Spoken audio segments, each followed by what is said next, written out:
वज़ीर आला पंजाब मरीम नवाज के हुक्म के बावजूद औरतों पर तशद्दुद के वाक़यात कम ना हो सके। कोट अद्दू के रिहायशी माँ बाप ने अपनी बेटी के कत्ल के हवाले से एहतजाज करते हुए बताया कि हमारी बेटी को ससुरालियों ने नाहक कत्ल किया है, लेकिन पुलिस अभी तक कार्रवाई करने से गुरेज़ा है।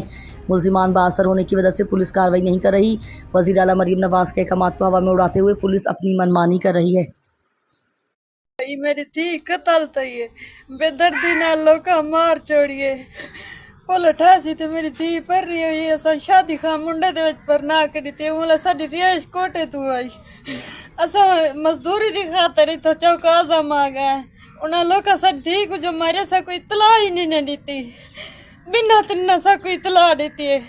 मेहरबानी थी वजह साडी थी तो सब दरखास्त देती है थाने बाजी कोटे तू थाने ते ऐसा दरखास्त ही दी है, पुलिस ही मौके ते आई है। तुम्हारी कार्रवाई नहीं हुई? पुलिस वाले कार्रवाई नहीं की उन्हें भाई सारी नहीं होना सुनी। मेहरबानी थे ऐसा कोई इंसाफ मिला। अस्सलाम वालेकुम, मैं मोहम्मद अशरफ कोट अद्दू से बात कर रहा हूँ। सी मेरा कोट अद्दू के नज़दीक है पुल 88,000 उत्था मेरा घर है।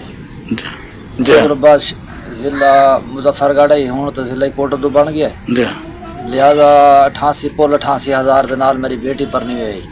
अल्लाह वास्ते मैं बेटी दी है उन लोगों को। जी क्या नाम है उन लोगों का? ना एक जरा मेरा सेण आई उनका नाम है नज़ीर अमान जी, ते उनका पुत्र जरा नसीर अहमद जी, उनको मैं बेटी दी है जी।